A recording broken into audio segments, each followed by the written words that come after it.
The doctor said, "Sir, I'm sorry, but your daughter has genital warts growing through her throat." And the dad said, "Mike, how could she get that? I don't have a sexually transmitted disease. My wife doesn't have one." And the doctor said, "Well, which one of you two had been sexually active before you're married?" And the guy's eyes got big, and he said, "Well, my wife was a virgin, but I'd been around. But look, doc, safe sex, condom every time." And the doctor said, I'm sorry you haven't heard, but scientifically, safe sex is a joke." He said, "Sir, you've contracted human papillomavirus outside of marriage, carried it undetected into marriage. You've given this to your wife, and your child contracted this in her womb, and we'll need to periodically burn the warts off your daughter's throat with a laser because we don't have a cure for this. I'm sorry, sir, and your wife needs to start getting pap smears every year to make sure this doesn't develop in a bad way for her." And the guy sat there, and he was like, "How come no one told me this? How come everyone just told me safe sex? How many people have this? How many people have it?" This is a Journal of Gynecology, the British Journal of Obstetrics and Gynecology. They just did a study of about 17-year-old girls who've only slept with one guy so far. They found out of the 242 women who'd only had one sexual partner, we found that the risk of acquiring cervical human papillomavirus infection was 46%. Meaning nearly half of the girls who'd only had one sexual partner at the age of 17 already had HPV. The good news is the majority of people get it, end up being fine. It doesn't cause them any trouble. It usually goes away on its own. But it's so rampant now, it's causing some huge problems like cervical cancer. Why don't they want to tell you about it? Reasons like this. Cosmopolitan magazine, all right? If your girls are not familiar with Cosmo, I actually think that this is a great instruction manual on how to get used by a guy. All right, so all you do is you subscribe, you get used in like 3 weeks. It's really quick. It's great. And some girls will say, "Oh, that's not true. They got great makeup tips." I'm sure they do. Check out what it says on the cover. "Pick him up tips from the editors of Maxim magazine," that runs an article on how to cheat on your wife so she and the kids won't find out. You're learning how to pick up these guys.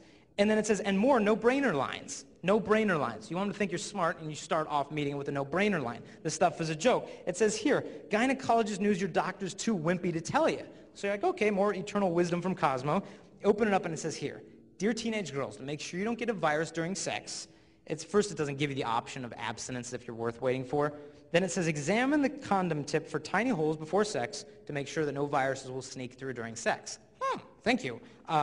They sort of skipped out the fact condom's useless in preventing HPV. They sort of skipped out the fact that you can get every STD virtually now by means of oral sex. Why didn't they tell you that? Because 10 pages later, they recommend you give your boyfriend oral sex so he likes you more. This stuff is an absolute joke. Why doesn't anyone else talk about it? Well, this I just got off Planned Parenthood's website for teens. It says, "Sexuality relationship info you can trust from Planned Parenthood." And here it comes. Quote, "Condoms can be an exciting part of sexual relationships." It used to be like falling in love, candlelight dinners. Now it's condoms, so romance is always alive and well with Planned Parenthood. And it says here, it says if you act responsibly and use protection every time, you can have a fulfilling sex life no matter what infection you may have. Thanks, but no thanks. I mean, protection? What kind of joke is this? There's a huge billboard in San Diego near the beach where I surf at called Pacific Beach. And a billboard, all these guys on it, and it said, "Protect yourself, protect your partner, protect your community, wear a condom." Like you're a patriot or something. "Protect the community with my condom." This stuff is a joke. I mean, think about it. Who do you protect yourself from? Your enemies. If you have to protect yourself when you're supposed to be making love and totally giving yourself to someone, it means the timing is off. Wait for marriage. If you want to protect yourself, forget it. Protect your wife, guys, by not sleeping around now so your wife won't end up with cervical cancer. You girls, protect your children who could get STDs if you're promiscuous. Protect them. Lay down your lives for them to guard these people. Why doesn't the government talk about it? Well, here's the big research that the government did. National Institutes of Health did this huge study on condom effectiveness. This is the most authoritative research that has ever been done in the history of the world on condoms, and what they found is this. For men, they said for men, we do not have sufficient scientific evidence to prove that the condom can protect men from 6 of 8 of some of the most common STDs, and we do not have sufficient scientific evidence to prove that the condom can protect women from 7 of 8 of some of the most common STDs. I read this, then I read it again. I'm like, how come they're teaching safe sex? I found in a little footnote in it. It said, if you want to get the audio tapes of this conference, send us $200 and we'll give them to you. So I said, fine.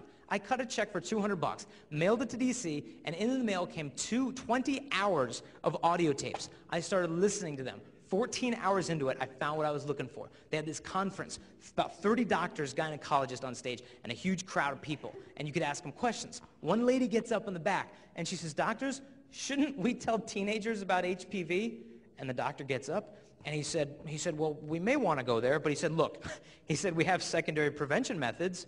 I didn't know what that means. It means burning it or freezing it off of a girl's cervix, which can keep her from having kids. But he says, "Oh, we've got secondary prevention methods." And then he said, "Look," he said, "if you told teenagers about HPV," he said, "it would cause an epidemic of panic, fear, and anxiety amongst young people who are just starting their sexual careers." Ha, ha, ha. And all the doctors laughed. Our sexual careers, like we're budding prostitutes or something. You talk about an insult to your dignity, no self-control. I will tell you no self-control. I bought Kristalina for her birthday a Chihuahua, right? One of these little glorified rat dogs. And, you know, this little fur-bearing cockroach is like running all over the place. And we actually just blew up a picture of him so you can see what we're talking about. So here's the little freak of nature. And, you know, the little guy here recently hit puberty, okay, when the dogs are in heat, and he's incapable of abstinence. I even gave him a chastity talk. It didn't go so well. And he didn't get it, so what we had to do is we took him to the vets down at Pacific Beach, and we neutered him. There's no option for a Chihuahua in heat. So here's a picture of him after the surgery. He's got his little satellite dish on his head and everything, a little salad bowl there. He's pretty miserable. And this is how the government basically sees you. Look, teens, you're incapable of self-control. Neuter yourselves with contraception so you can have lifeless love. I happen to have a lot more confidence in you, so does Kristalina, and she'll share some jazz about it too.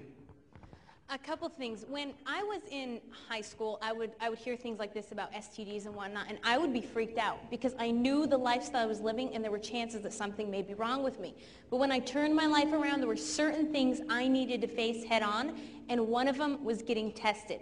So for those of you in the audience that have been sexually active, you've got to go get tested, and do this with a little urgency. Just because you feel fine, you look fine, you may not be so fine. And I've met several high school girls who have HPV. They didn't want to deal with it, they didn't want to go get tested, and the cervical cancer got so bad they had to remove part of their cervix. Don't put it off. Now, if you want to get tested, what you can do is go in the phone book, go in the yellow pages under abortion alternatives, and there should be some good crisis pregnancy centers and clinics. Some of them you can just go to, others you need to call up and say, "Look, I'm not pregnant, but where can I go get tested?" Usually it's free and it's safe, and within a couple of days you can know if something's going on with you. And don't go to a dump like Planned Parenthood, and a lot of these places, they offer you condoms, they offer you birth control, but I have the utmost confidence in every single one of you. You don't need their birth control because you have the self-control, and you're better than that. So to go get tested. Now, enough bad news about STDs and whatnot. What is some good news? How can you actually live this lifestyle out? A couple of things. The first and foremost, for those of you that are in a sexually active relationship, to take the sex out and really see what your relationship is based upon. Because if you take the sex out, it will give you the clarity of mind to step back and say, okay, is this love or is this lust? Are they using me? Do they really love me? What's going on? And really put your love in the light and see what it's made of. Because if you take the sex out and you end up fighting and arguing, you end up breaking up, you're probably better off without that person to begin with. But if you guys end up staying together, what peace of mind knowing that that person is in it for you and not what you're giving them. That they love you as a person and not what you're doing with them.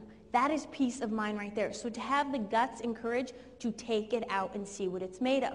The second thing, right now Jason and I, we're training ourselves in faithfulness. Chastity trains you in that faithfulness. Because one day when we're married, I'm just going to be 9 months pregnant, ready to go, and Jason is going to be at work. And he might have some cute little hot secretary now. Do you think the same temptations won't be there just because he has a ring on his finger? Of course not. They're still going to be there.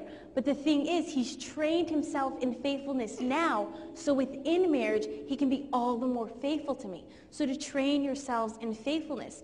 And I know a lot of you are dating right now, and realize most of you right now is dating someone else's future spouse.